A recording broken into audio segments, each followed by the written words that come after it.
Good afternoon. A couple things, and then I will turn to your questions. First, earlier today, a plane arrived at Dulles International Airport carrying 222 individuals who had been held by the government of Nicaragua. That includes students, journalists, and political activists.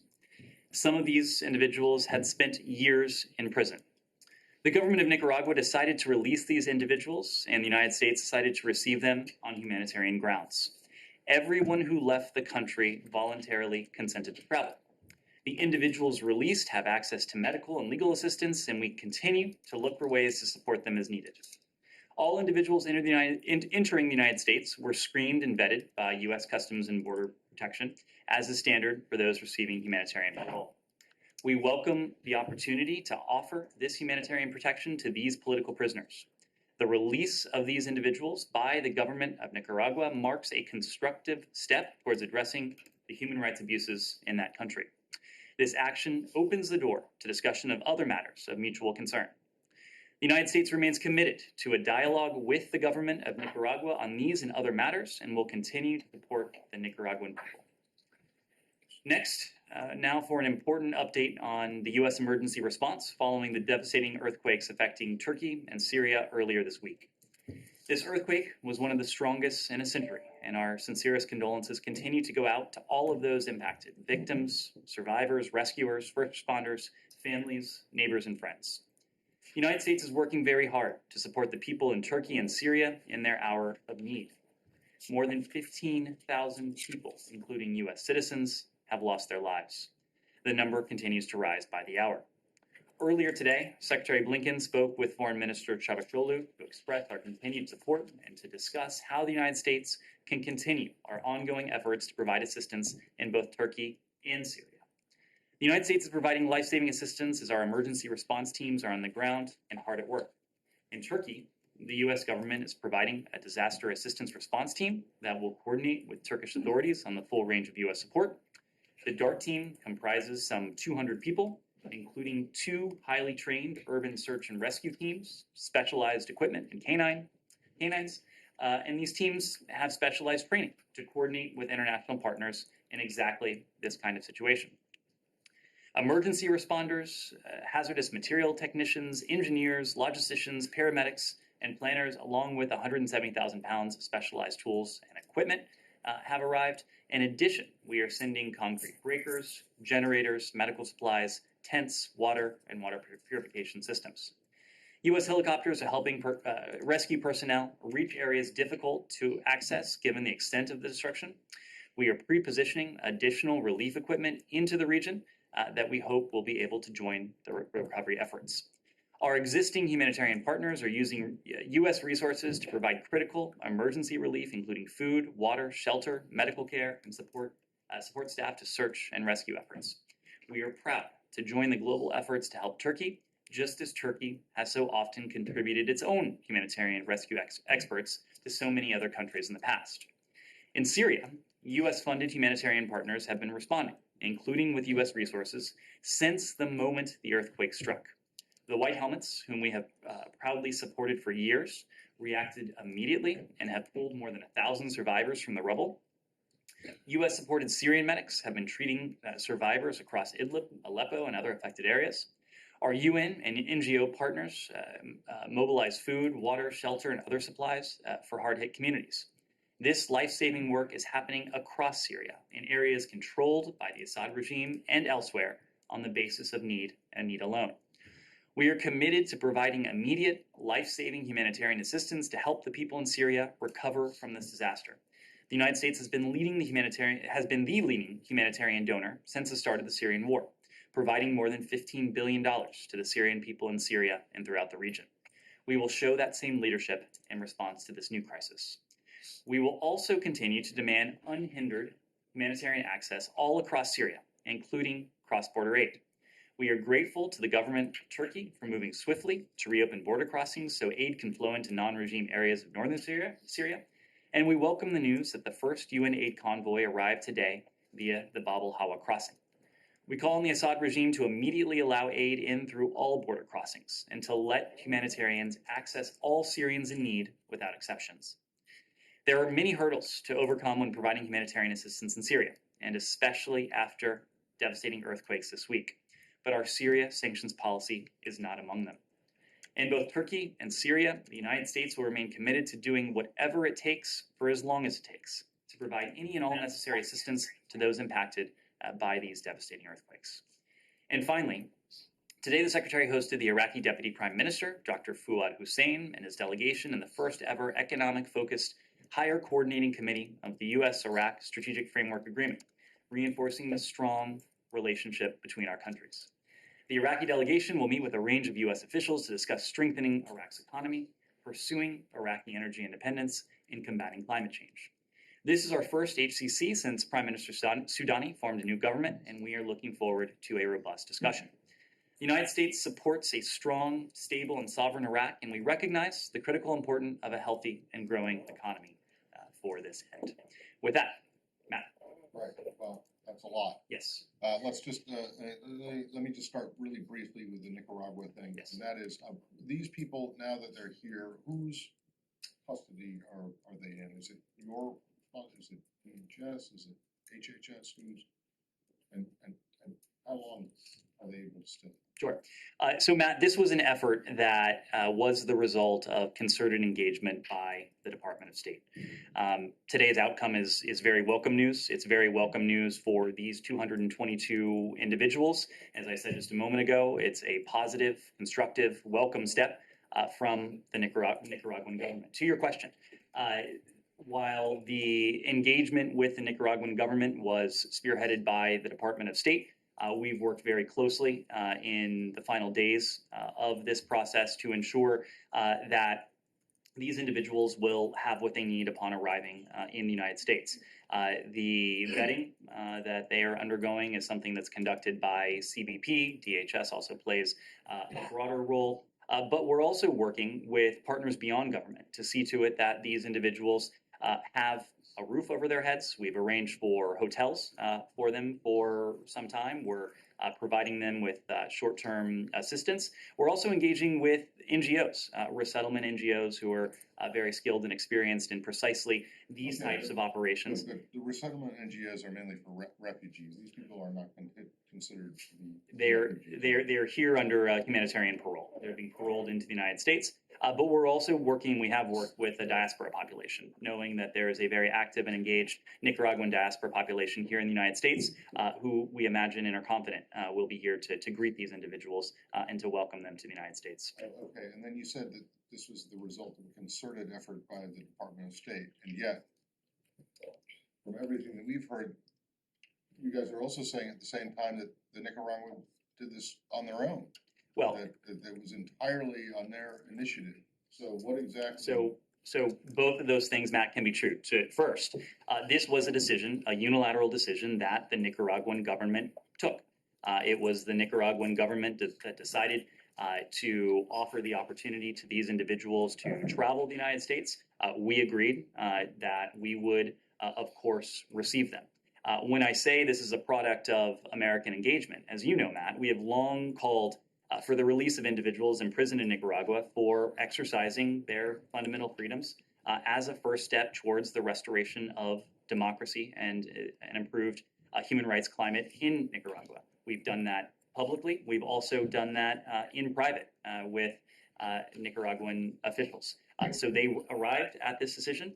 They offered the opportunity for these individuals to travel to the United States. We offered the opportunity to facilitate that travel and to welcome these individuals into the United States. We also, before these individuals boarded the plane, were in a position to ascertain and to confirm that each and every one of these individuals wished to travel to the United States and would be doing so based on their own decision, based on their own free will. Sean. Can I follow up on the Sure.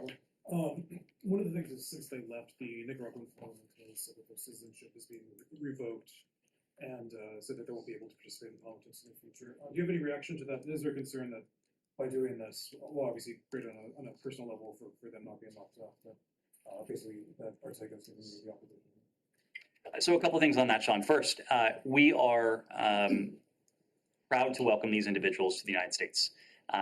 We think this is a welcome, positive, constructive step on the part of the Nicaraguan government. Of course, this is not a panacea to the many concerns we have with the Nicaraguan government.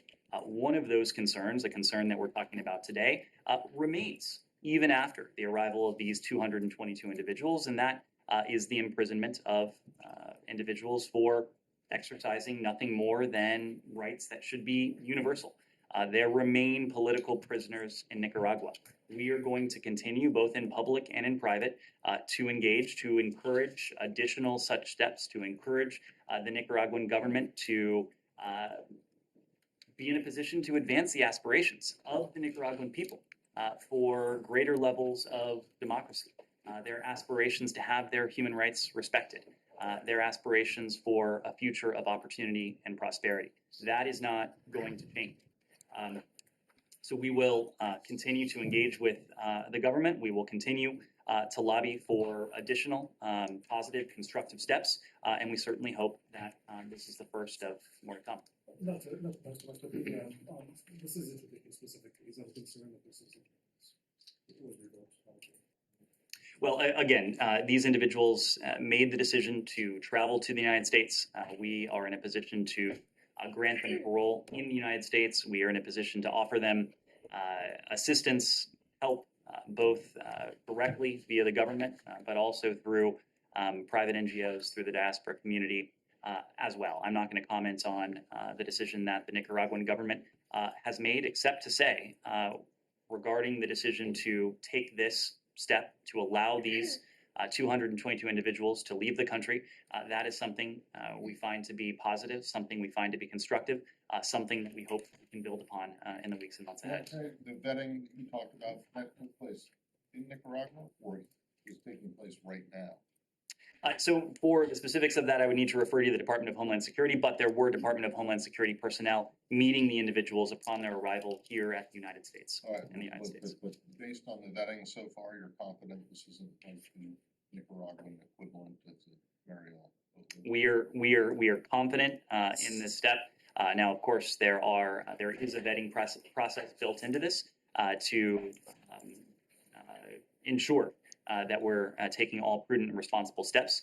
But yes, we are confident that this was a step that was taken in the spirit in which it was discussed, a spirit in the spirit of taking a step in the right direction for the people of Nicaragua, certainly for these 222 individuals, but we certainly hope this will be a harbinger of additional steps to come. Just Come on. Come on. If it's Nicaragua. Yes, Yeah. just two quick questions. This is a pretty unique situation. Can you help us understand if it would have been possible, or if the U.S. government would have done this if there wasn't one American that was part of this group? Like, would you still have flown out, more than 200 political prisoners? And then just the makeup of the group. We know there's one American. Are all of the rest Nicaraguans by nationality? So we are in a position to offer additional details regarding the individuals. Of course, they will be in a position to publicize their stories if they choose so.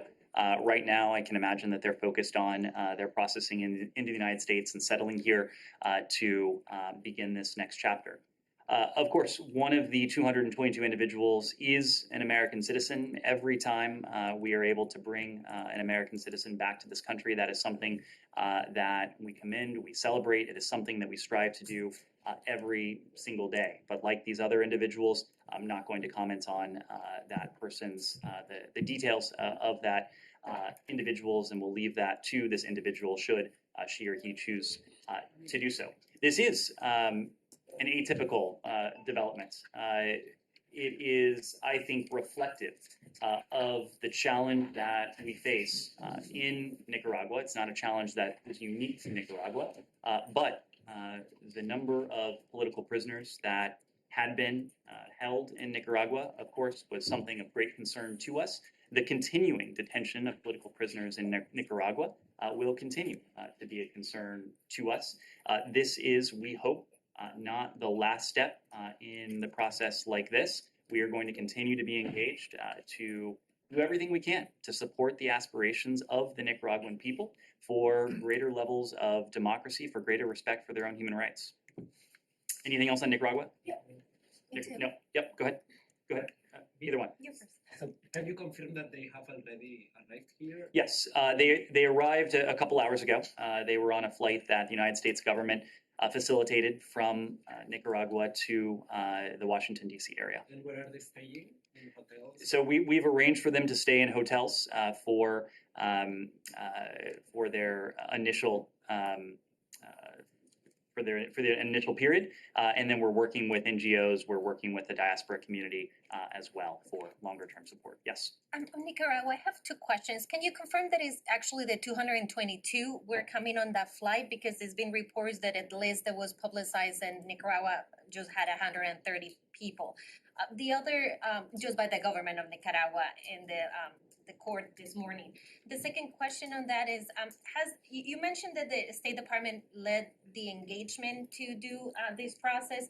Is that any exchange or any reduction in sanctions? Is it planned to re-engage the communication with the government of Ortega?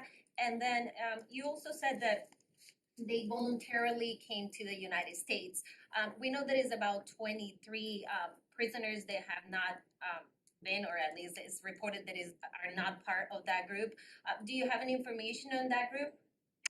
So let me take those questions as I recall them at least. So we did confirm this morning that there were 222 individuals on board the flight from Nicaragua to the Washington, D.C. area. There were two individuals who, on their own volition, chose not to travel to the United States. As I said before, we were sure to ascertain that everyone on that plane wished to be on that plane and was doing so based upon his free will. So there were 222 individuals. When it comes to our approach to the government of Nicaragua, this was not part of a broader bargain. This was not part of a broader deal with the government of Nicaragua. This was a unilateral decision on the part of the government of Nicaragua to release these individuals. We decided that we would be in a position to accept these individuals and to welcome them to the United States. This, we think, is a positive reflection of our advocacy, both in public and in private, for the human rights of all Nicaraguans, and our consistent calls that those who had and have and are being held for nothing more than the exercise of rights that are universal to them should be released. But I will say that our sanctions and other restrictions remain in place, even as we hope that this is a step that the United States and Nicaragua can build on going forward. We would like to have a better relationship with Nicaragua. That ultimately is up to the government of Nicaragua. What the government does or does not do to advance the aspirations of its people for greater levels of democracy and for greater human rights. Just a quick follow-up. Is any of the other countries or like the Vatican were involved? We know that some of the political prisoners were priests that were detained under Ortega. So any other countries or organizations were involved on this communication and the deal? This was an arrangement between the United States and Nicaragua. Anything else on Nicaragua? Yeah, just one more. Sure. Was there a specific catalyst that led to this outcome and the seal? Humayra, that's probably a better question for the government of Nicaragua. What I can say for our part is that consistently since the start of this administration, we have advocated for the aspirations of the Nicaraguan people. We have called publicly and privately for the Nicaraguan government to release those who were held on unjust charges, who were held for doing nothing more than exercising their universal rights. Nicaragua? No. Okay. Can I continue with yeah, go ahead. Turkey and Yeah, Syria? yeah. So you said the secretary spoke with Foreign Minister Toshul. Was there anything specifically new? Because both the secretary and you said you guys were looking for additional funding, and there's quite a bit of a shortage of food and water and blankets and shelter. So is there anything, was he able to promise them anything new aid-wise? So this was primarily an effort to garner from our Turkish allies what they would like to see from the United States, what more they would like to see from the United States. So Secretary Blinken thought it was important to pick up the phone to his foreign minister counterpart now for the second time in nearly as many days to have a conversation with the foreign minister about what his government was in need of, how the United States could continue to be a partner in this effort, and how we could actually redouble our support for efforts on both sides of the border, the efforts that our Turkish allies are undertaking, and the efforts to save and to help the people of Syria ultimately rebuild. I will leave it to the foreign minister and to our Turkish allies to speak to their needs, but the foreign minister did offer to Secretary Blinken some specifics. We will do everything we possibly can to fulfill the needs that the Turks have put forward. We have, and I think we'll be in a position before too long to speak to additional humanitarian assistance for Turkey, to speak to additional steps that we're taking on both sides of the border. We know that right now we remain in an acute phase of search and rescue operations. The DART teams, the search and rescue teams, have been focused on that day in, day out, nearly since these earthquakes struck. Over time, we are going to move into different phases of this. The requirements on the part of our Turkish allies, the needs on the part of the Syrian people will continue to evolve. So we are going to continue to remain engaged. We are determining what more we can provide, and I would expect before too long we will have more to say about what more we can provide. Right, and saying on the earthquake, but going to Syria briefly, you said you guys welcomed UN Chief's effort to seek an expanded mandate. How will the United States support this process? How can you convince Russia? Is there going to be a high-level engagement from US with Russia or an outreach given the circumstances? So a couple things. First, as I said a moment ago, we are calling on the Assad regime to immediately allow all humanitarian aid in through all border crossings and to allow humanitarian access, to let humanitarians access all persons in Syria in need without any exception whatsoever. That's what we're calling on the Assad regime to do. But to your question, Humaira, this is an exceedingly challenging situation for a number of reasons. In the first instance, because of the strength and magnitude of these quakes. But on the Syrian side of the border, the challenge is compounded by the fact that there is only one border crossing point, and for much of the past 48 hours, that crossing point had been rendered inaccessible because of damage to the area. There is really only one reason why there is only one border crossing point. That is because the Russian Federation has consistently vetoed, overturned any efforts to open additional border crossings. You recall that twice a year now, in recent years, we have gone through this unnecessary exercise of reauthorizing a single border crossing via a vote in the UN Security Council. It has always been our contention that there should be a longer duration to this border crossing authorization, and that there should be more than only one border crossing. I think today we are seeing the utility of having redundant alternative border crossings. Were we in a position to have more border checkpoints, we would be in a position to facilitate the provision of additional aid. This is something we have made no secret of. We made no secret of it earlier this year, I should say last year, the last time the reauthorization came up for a vote in the UN Security Council, and it's something that we continue to believe to be the case. It is incumbent on all responsible stakeholders to make a decision. Do they want to see humanitarian access to those in need in Syria, or are they comfortable with humanitarians being unable to reach those most in need? It really boils down to whether countries around the world, including what are supposed to be responsible stakeholders in the UN Security Council, whether they are comfortable doing nothing in the face of death, destruction, and suffering as a result of these earthquakes. But will you be able to do anything different to get the Russians on board? Because, their position has been known. And is there going to be like a different kind of outreach from US? Humaira, these are also good questions for the Russians. It would be a good question to ask them how they can possibly justify voting down an effort to provide expanded humanitarian access to the people of Syria. By the way, the people of Syria who have been enduring profound needs long before the earthquakes of earlier this week.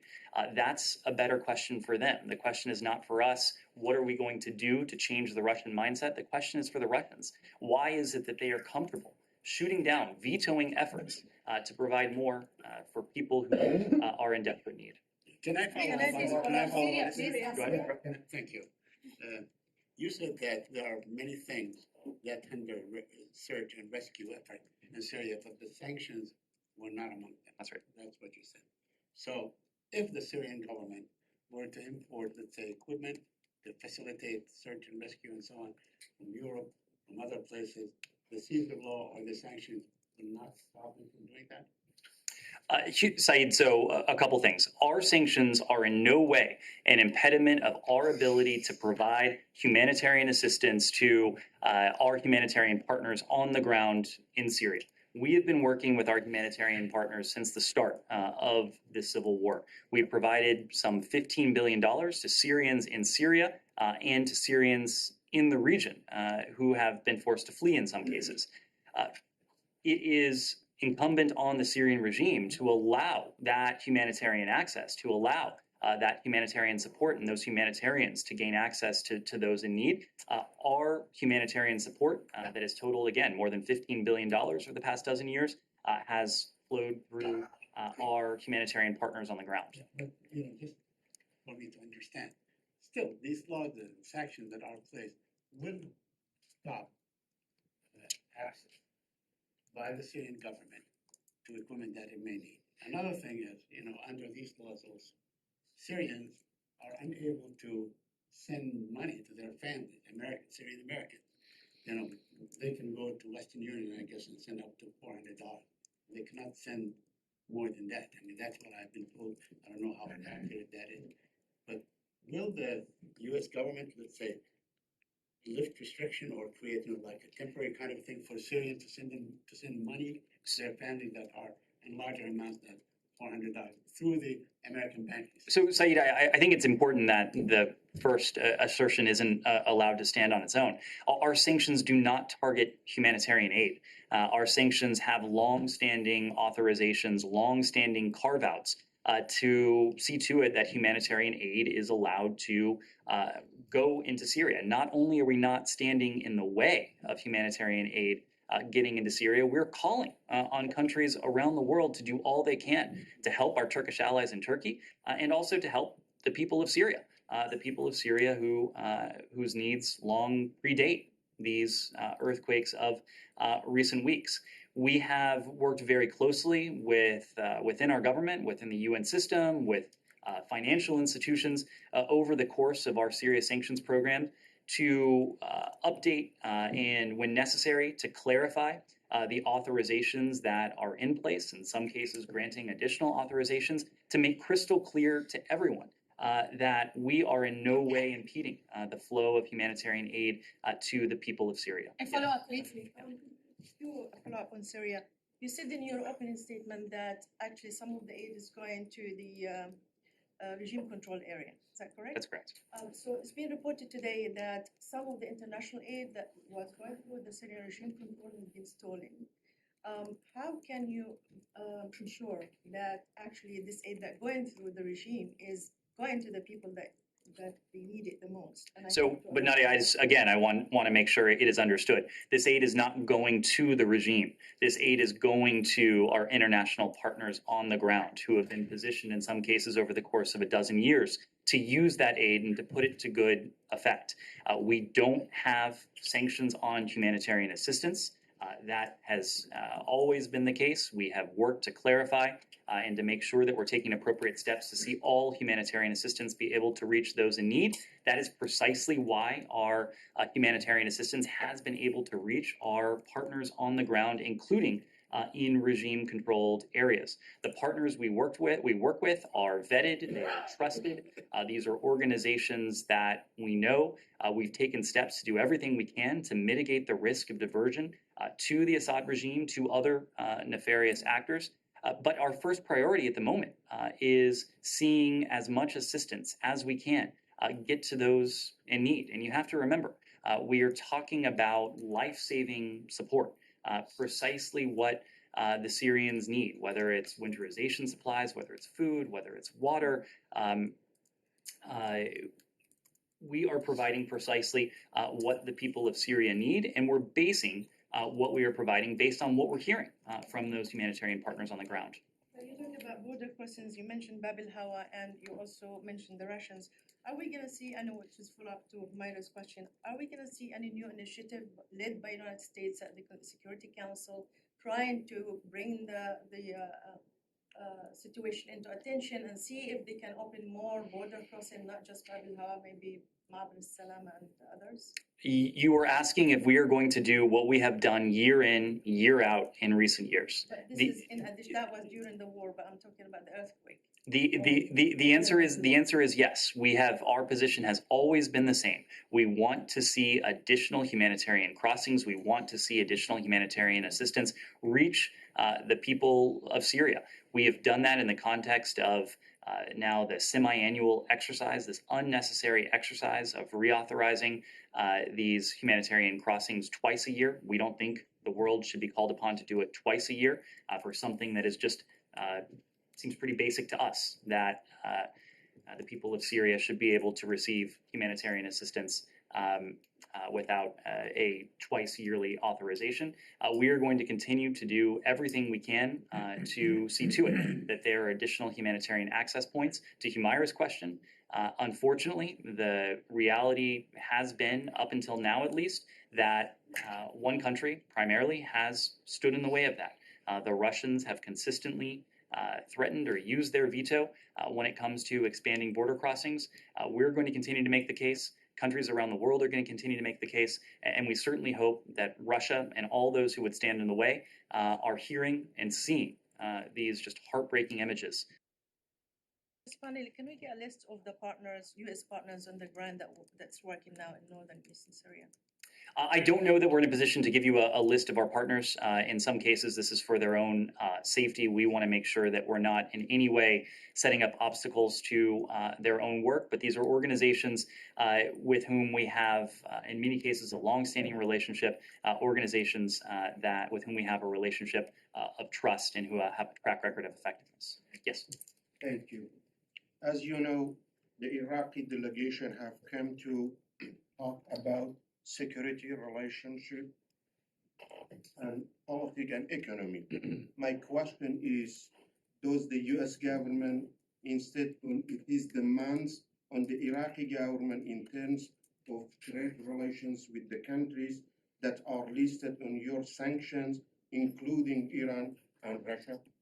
Our relationship with the government of Iraq is one based on partnership. It is one based on mutual respect. It is based on our mutual interests and what works to the benefit of both of our countries.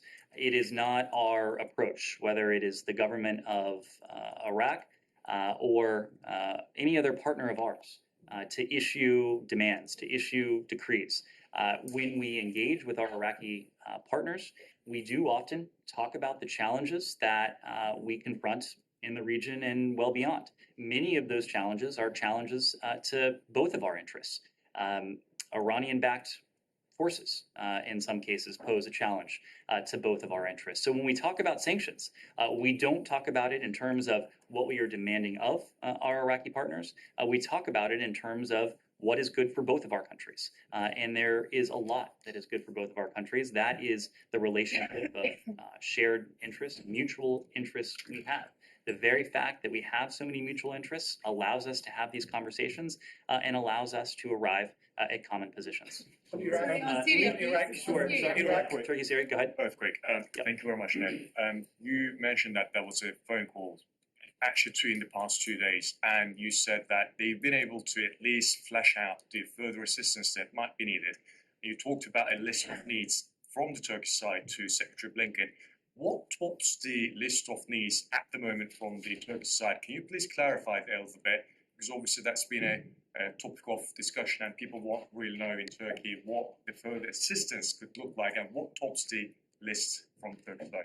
As you know, we don't read out the other side of a conversation when Secretary Blinken picks up the phone or other senior officials in this building pick up the phone. I will leave it to our Turkish allies to speak to what they need from the rest of the world. As I've watched coverage of this, we've heard very clearly from our Turkish allies the details of their response, what it is that they're doing, how they're doing it. What we want to make crystal clear is that we are going to remain engaged with this response for as long as it takes. Turkey is an ally. We have, when it comes to the people of Syria, this is a great humanitarian concern of ours. We have already engaged and launched a robust response, and I would expect before too long we will have more to say about what more Can I we can quickly do. follow up on that? I know that you obviously can't talk about the list of needs that the Turkish government has provided, but is it looking like from the American side that that list could be scrambled as soon as possible and dispatched to Turkey? How is it looking? It is from our side. It is looking like we are providing additional assistance every single day. Every day over the past few days, large cargo planes have touched down in Turkey from the United States, ferrying needed personnel, equipment, supplies. That will continue in the immediate search and rescue phase. It will continue as we move on to different phases of a response to this just earthquake. A couple of questions on this. You mentioned that the U.S. offers to redouble its efforts. Can you just unpack it a little bit? What do you mean? Is it about rescuing efforts? We're galloping against time. Every single minute matters. And I was talking about logistical concerns. And do we know how much success has been during the phone conversation in terms of resolving those problems? Do we know how much Success? I know you can't talk about the content of the phone call, but was it successful in terms of resolving that logistical concerns you may have to face? So this was not a phone call about our concerns. This was a phone call, first and foremost, about what needs our Turkish allies have for their response. We want to make sure that what we are providing is specifically tailored to what our Turkish allies need most on the ground right now. As I said a moment ago, we are still in this acute and, to your point, very urgent search and rescue phase. That will evolve in the coming days, in the coming weeks, and what our Turkish allies need now will be different from what they need a week from now or 2 weeks from now. The same is very true on the part of the Syrian people. So our response is going to continue to evolve, but our response is going to continue to evolve in one direction. It will become larger, it will become more expansive, it will become more comprehensive as we're in a position to provide more, as we're in a position to do more. Can you please confirm the report about the number of U.S. citizens, American citizens, that are known? We were in a position to confirm last night that there is an initial tragic tally of 3 Americans who have been known to have lost their lives in these earthquakes.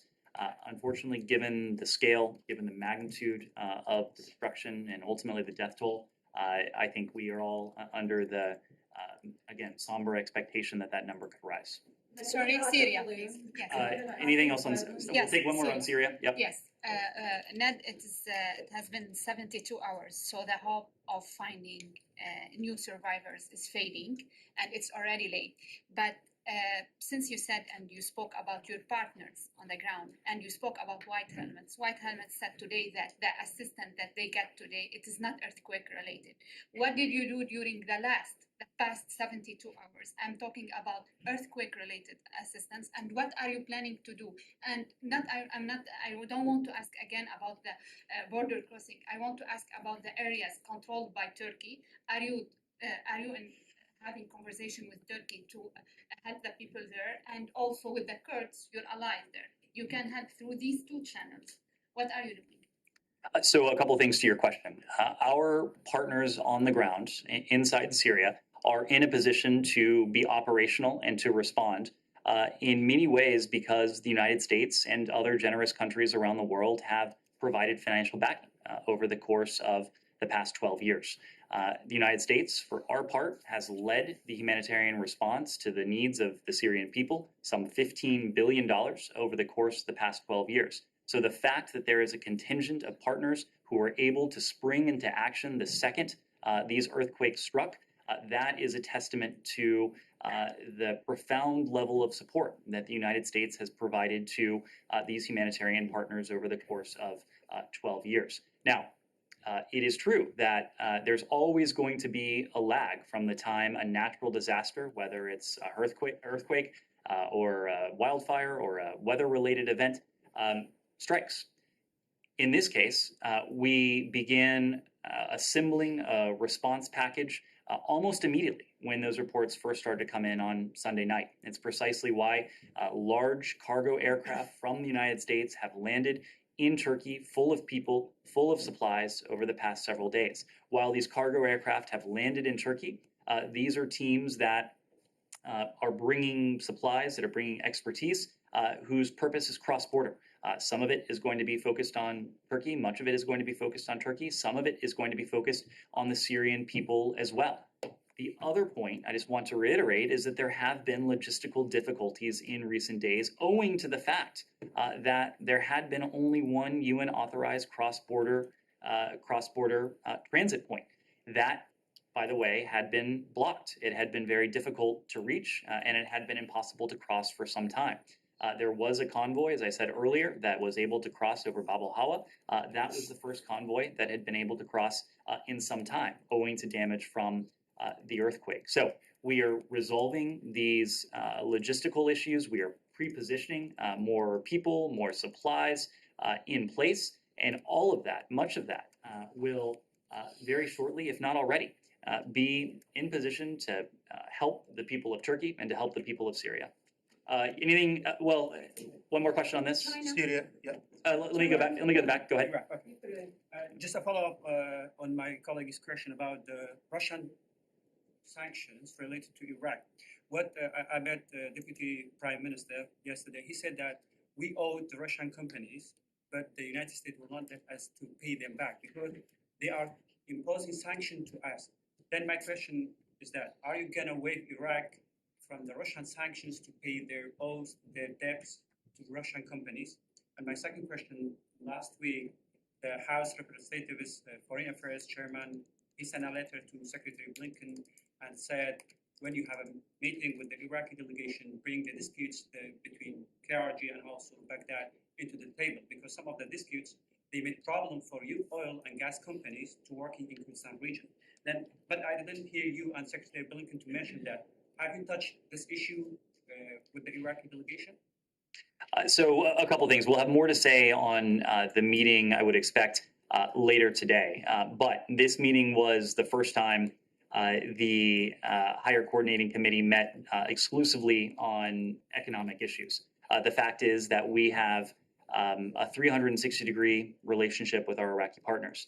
That means that beyond our cooperation in the security and defense realm, we're committed to expanding all facets of that bilateral relationship.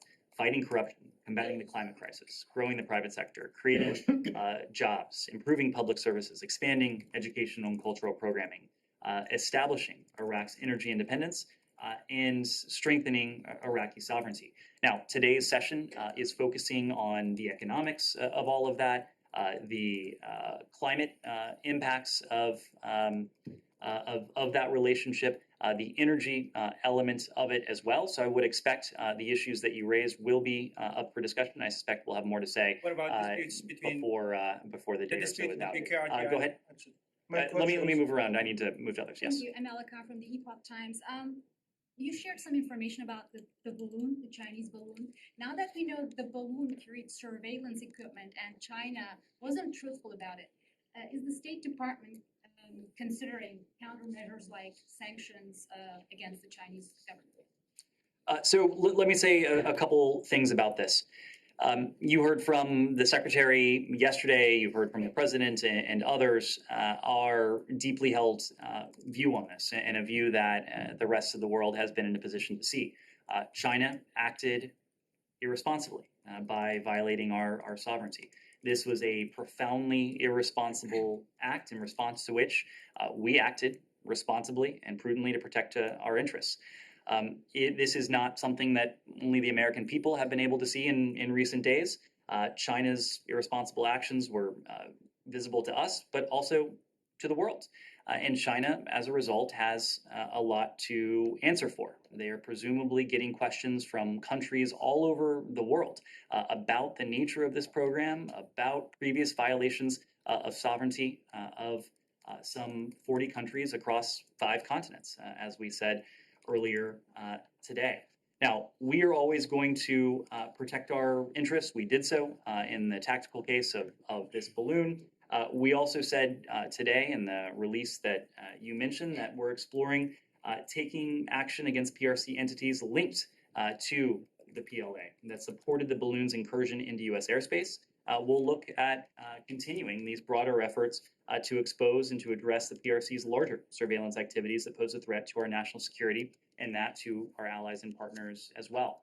You've heard us speak in recent days of our efforts to engage allies and partners. We've engaged them via the State Department here in Washington, D.C. We've engaged them via our embassies around the world. This is a program that not only threatened and violated our sovereignty, but the sovereignty of dozens of countries. So we think it's important to share what it is that we know, to hear questions and to answer questions from allies and partners around the world, and to approach this challenge as we have many other challenges we face from the PRC with allies and partners by our side. Jenny? Thank you. Yeah. No, can we stay on the balloon? Yeah. Sure. So, since you just said it, 40 countries, 5 continents, what other countries? Matt, we released a number today, but we did not release the countries. I know, well, I'm asking you to find that. Got it. Which other countries? I'm not in a position to release the countries. Of course, these countries are free to speak to what has happened to them, should they choose to do so. Do they know? We are having conversations with countries that we are not having with you. Sorry to say, and it's up to these countries to. Fine. How do you know these other countries? I mean, obviously, the U.S. airspace was breached. We all saw it. We saw it come down. But how do you know that 39 other countries were affected by similar incursions? So we have a variety of means at our disposal, Matt. Some of them are available to you. You presumably have seen videos, pictures of these types of systems overflying other countries as well. There's been public reporting on countries that have said that there has been public reporting of other countries that have said How do you that they. know, and were these incursions of these other 39 countries also violations of sovereignty? Matt, when a surveillance balloon goes into your airspace with the express point of collecting intelligence on countries around the world, that would strike us to be a violation of sovereignty. We will let other countries speak to what has happened to them. What we think is important is for the American public and people around the world to at least have a broad sense of what this was. This to us was very clearly a violation of our sovereignty, but this program did not only target the United States. And so just as we have confronted virtually every other challenge we face from the PRC with allies and partners by our side, part of what we are doing in the engagement with our allies and partners, both here in DC and embassies around the world, is to make sure that a broad array of countries understand this threat and are in a position to protect against it. Did any of these other 39 countries come to you and say, hey, the same thing has happened to us? I'm just not going to go into our private diplomatic. Well, then that suggests that, in fact, you guys are conducting exactly the same kind of surveillance over these countries that you're accusing the Chinese of doing over yours. Matt, that is how do you know? Matt, that is How do you know that a balloon was flying over Botswana? To give an example. We did not name any countries, Matt. I know you didn't. I'm just using that as an example. Fine, I'll use a fictional example. The one I was going to use was Atlantis, but it's underwater, so that's a bad one. But how do you know? How do we know? We have had conversations with countries. Because those countries have come to you and said, hey, look, we had the same thing. I will state broadly that we have a range of means at our disposal. What we released today was based on information available to us via a range of means. Some of that is going to be diplomatic correspondence. Some of that is going to be open source reporting, the likes of which you've seen that you may be playing ignorant to now. Some of it will be I- means that I just can't get into from here, and I hope you understand I that. haven't seen any open source reporting on anything other than like Colombia and possibly in the Well, Caribbean and Japan, and that's it, and that's not 40. And can That's you like, say for that's how like long? 4. And if you guys are so sure that 40 other countries or 39 other countries were reached, I just, how? How do you know for sure? Matt, this goes back to a conversation you and I have had many times. We are attempting to be as transparent as we can possibly be to do everything we can to sensitize the rest of the world to this challenge. A challenge that countries in private, some countries in private, have recognized for some time because they've been subjected to it. Now, what is also true that I just can't go into the full set of details. We aren't going to be in a position to reveal sources and methods. We aren't going to be in a position that would weaken our defenses against a program like this or any other type of surveillance program that the PRC or any other competitor might have aimed at us or our partners and allies around the world. Can you say, in the spirit of transparency, this 5 continents and 40 countries, how long has this been going Over the on? course of several years. And just 1 second. And if it wasn't for this incident, were you guys going to let those countries know? Humaira, we have a conversation with our partners and allies in private about a range of challenges, threats, and opportunities that we face. I can tell you without going into detail that we have pretty in-depth conversations. We have had pretty in-depth conversations with our allies and partners around the world about the challenges that China presents. There are a number of challenges. One of those challenges is espionage, surveillance, the type of activity that we've been talking about for the past few days. Those are the types of conversations that we've long had with allies and partners. So you have let them know for a while ago about the program of Chinese surveillance balloons. I'm not going to go into discussions that often do take place in intelligence channels.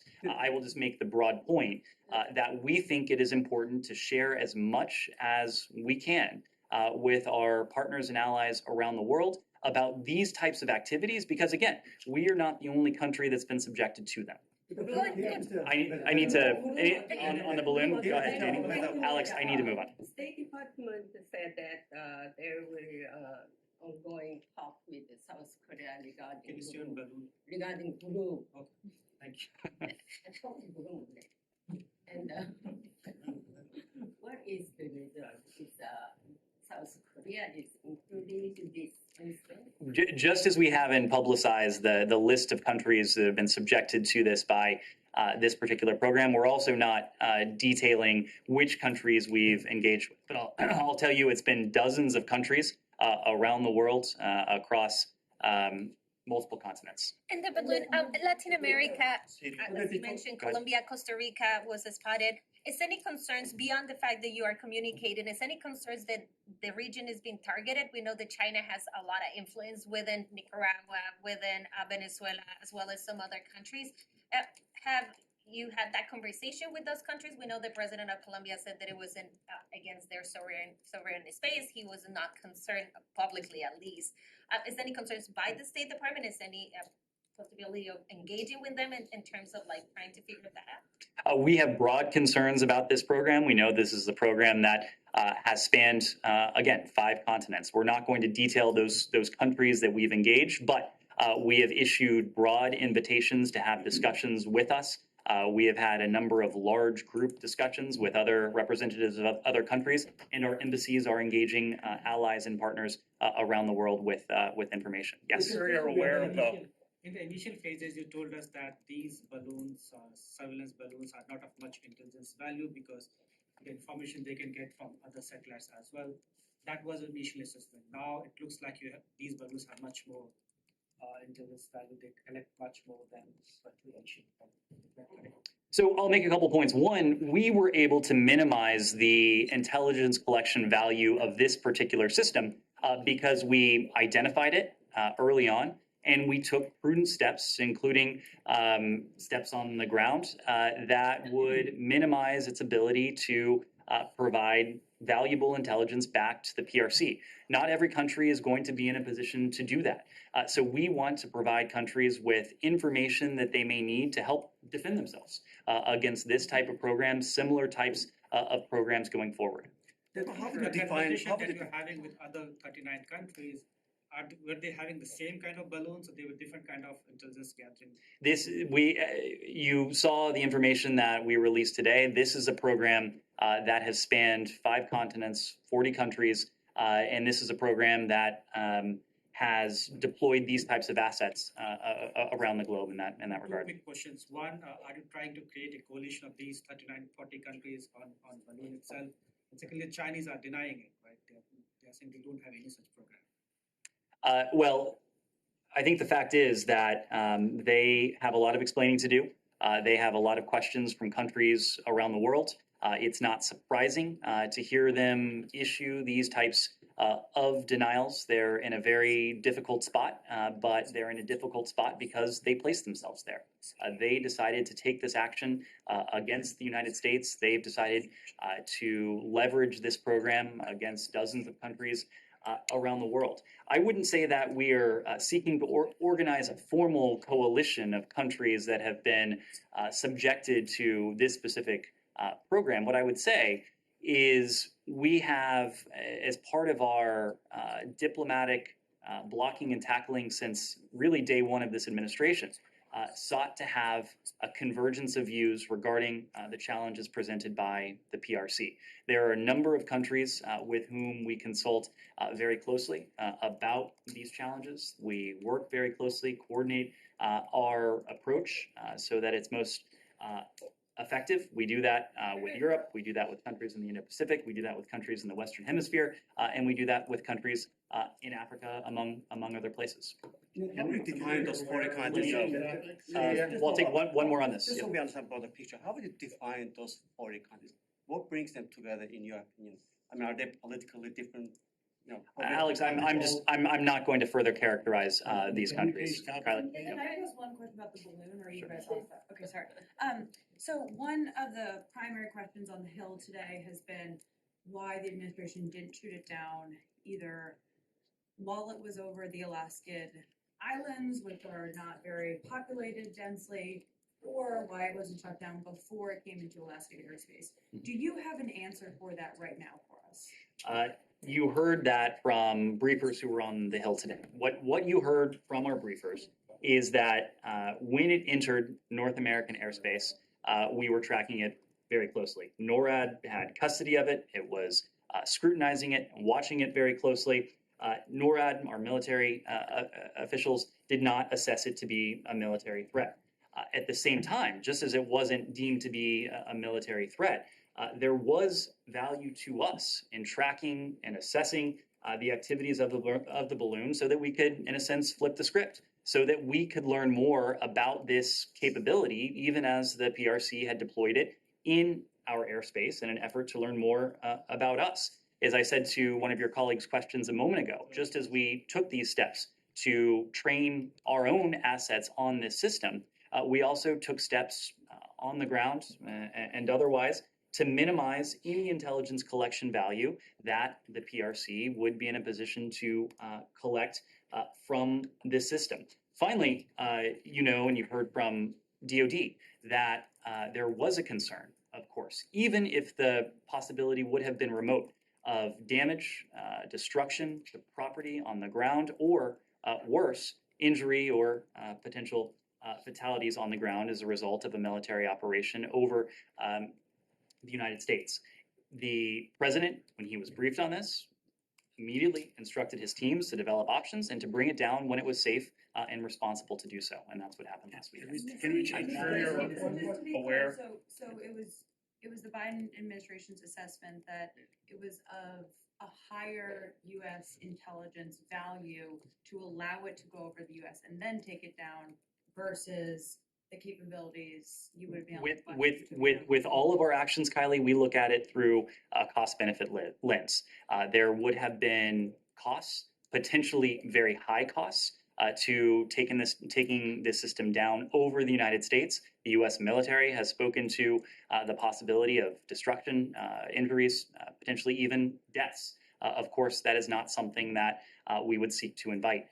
There was also a benefit, yes, in terms of watching this system as we minimized its ability to collect against the United States.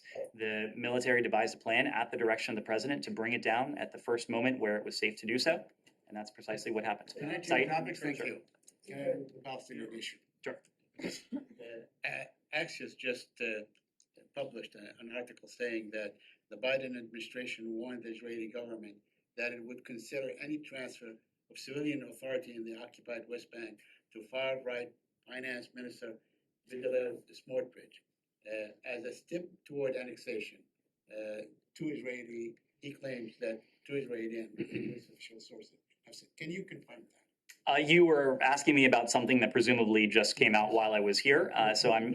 Would the U.S. government consider that giving this, this file, whatever you want to call it, this responsibility to Smotrich as a step towards annexation? We are not going to comment on a hypothetical. What we will say, and the message that we conveyed consistently from the Secretary when we were in Israel and the West Bank, is the criticality of Israel and the Palestinian Authority of refraining from any unilateral steps that exacerbate tensions or undercut efforts to advance a negotiated two-step solution. We've been very specific about those steps, but I'm just not going to comment on what would be hypothetical. My second point, that Israel, despite your call, for to see demolishing of homes and so on, they really have stepped up demolition of homes in Jerusalem. Do you have any comment on that? Said, our comment has been consistent, and it's a comment. It's precisely what you heard from Secretary Blinken. We've called on Israel. We call on the Palestinian Authority to avoid any such unilateral steps. That includes annexation of territory, settlement activity, demolition, violence and incitement to violence, or providing compensation for individuals in prison for acts of terrorism. Okay, and finally, Ned, I asked about how Gazans are not allowed to cross borders for medical treatment. Today we have a doctor from Gaza testifying before Congress, Yasser Abu Jamal, and he's talking about these conditions. Are there any plans to meet with him or anything like this? Is the United States, can the United States take any steps to accelerate medical aid to Gaza? Said, one of the early tasks of this administration in the region was to reestablish relations with the Palestinian Authority, but also with the Palestinian people in the West Bank, but also the Palestinian people in Gaza, whose needs are extreme. As part of that, we have also re-engaged UNRWA. We've provided humanitarian assistance to the tune of $1.1 billion to the Palestinian people, again, not flowing through any de facto governmental entity in Gaza, but going directly to partners on the ground to help those Palestinians in the West Bank, in Gaza, who are in need of precisely the types of elements that you just spoke to. Yes, in the back. Yeah, the leaders of Hamas and Palestinian Islamic Jihad have been meeting in Cairo this week. Do you have any comment on those meetings? And have you spoken with the Egyptians or Israelis about them? I don't have any comment on those. Yes. Thank you. On North Korea. North Korean leader Kim Jong-un discussed the completion of war readiness at the Central Military Commission of the party. And regarding the demonstration of new weapons at North Korea's military parade last night, how do you assess on this? Janie, these are propaganda exercises on the part of the DPRK. We're, of course, aware that the DPRK staged this parade, but I'm not going to comment on it. What I will say is that our goal remains the same. That's the complete denuclearization of the Korean Peninsula.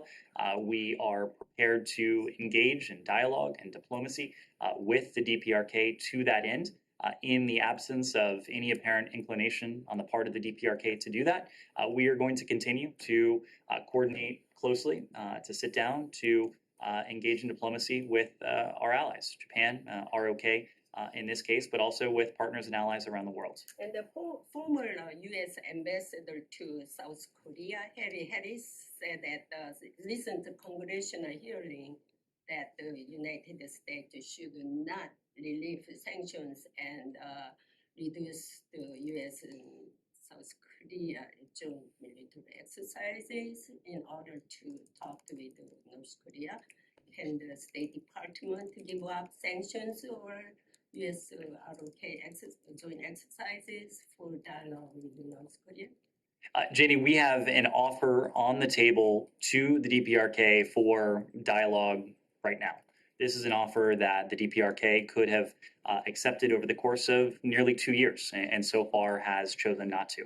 Instead, the DPRK has engaged in provocation after provocation, each one of it which poses a threat to international peace and security in the region and potentially beyond.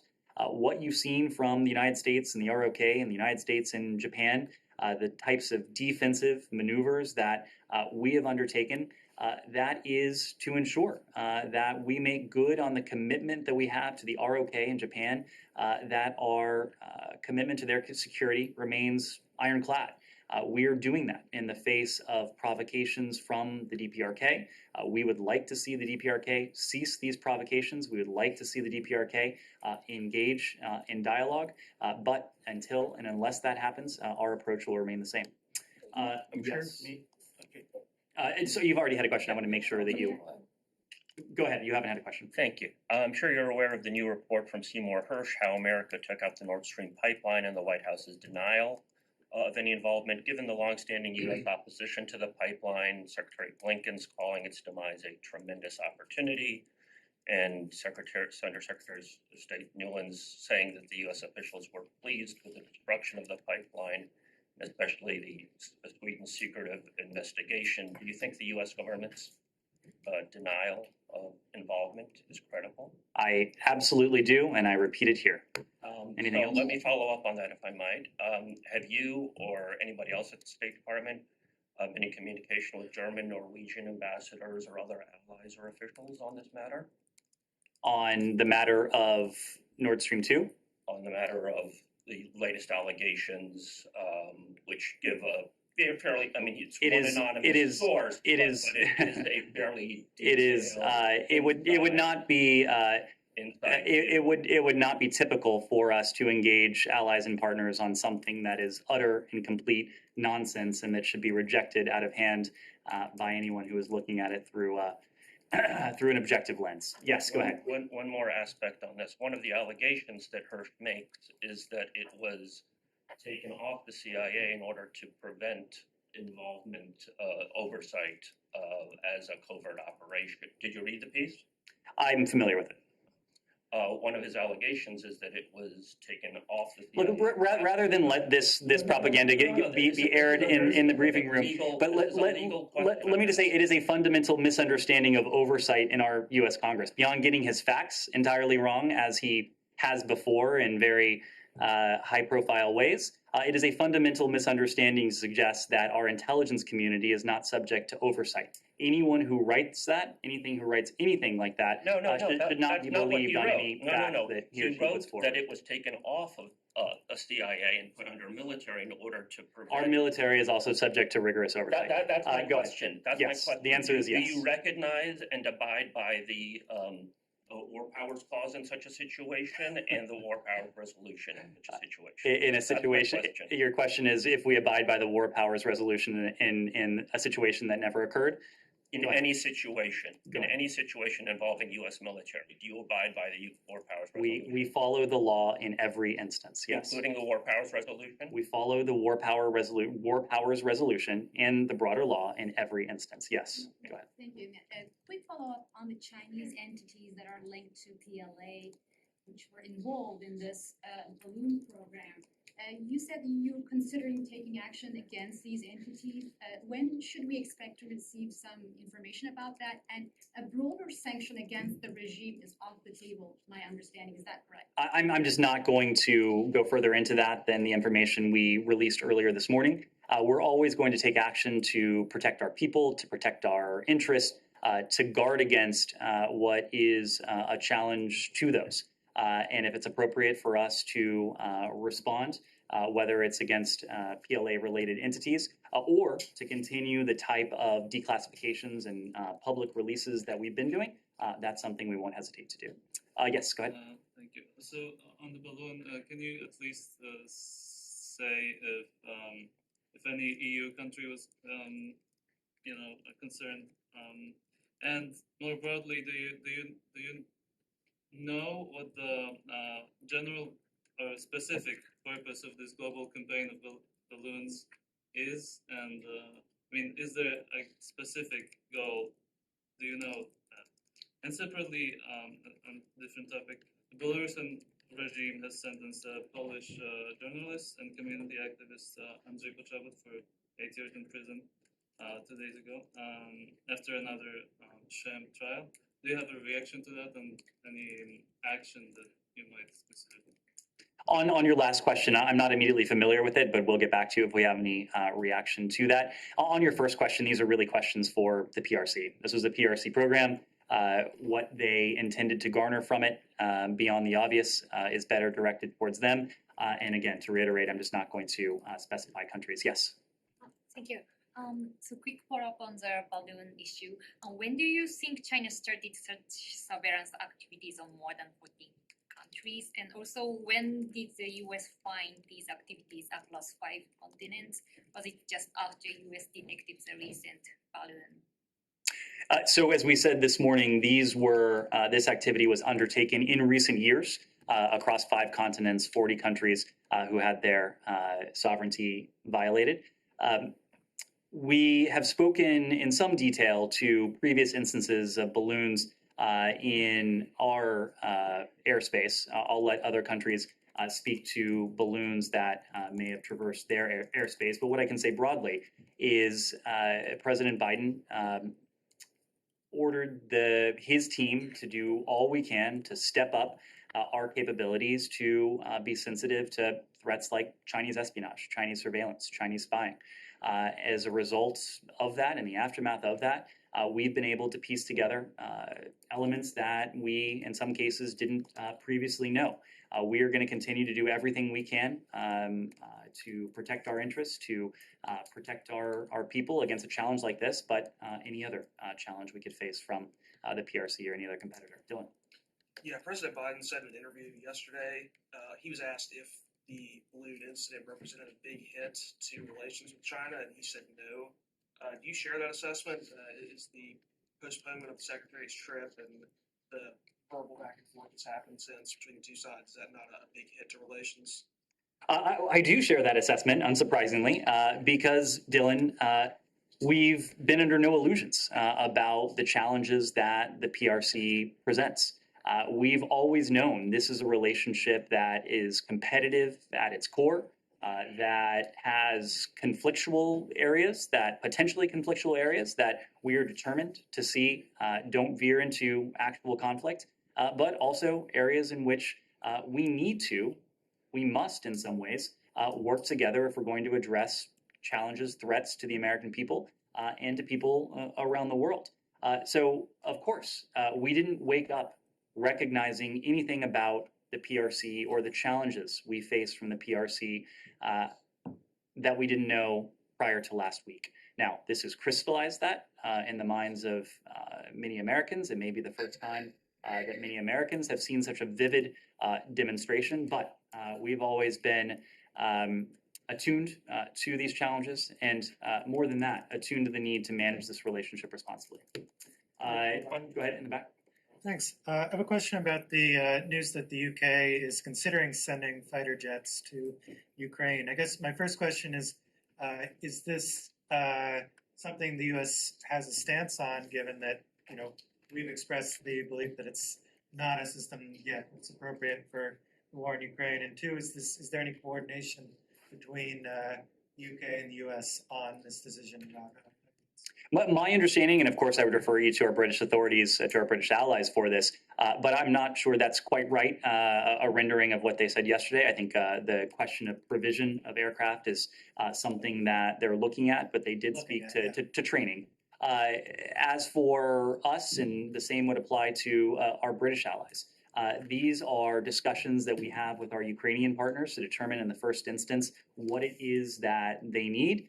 We then have these conversations between and among partners and allies to determine what it is that any given partner has, what we collectively have as countries who are standing up for Ukraine, and what would be appropriate for us to do. These are decisions that we take in close consultations with Ukraine, partners and allies, but we're just not going to get ahead of that process with any single system or with the specifics. All right, I don't think you've had a question. Thank you. So I have a question for the Chinese foreign. So you say the Chinese foreign was right, like all over the world. I mean, you say like 40 countries are all funding. So what's the ratio? Is that the 14 country is mostly like Asian country, or do you have like any things for this one? I'm just not going to go into the countries specifically. What we made public this morning is that this is a program that has violated the sovereignty of 40 countries across 5 continents, and I'll leave it there. Thank you all very much. Thanks.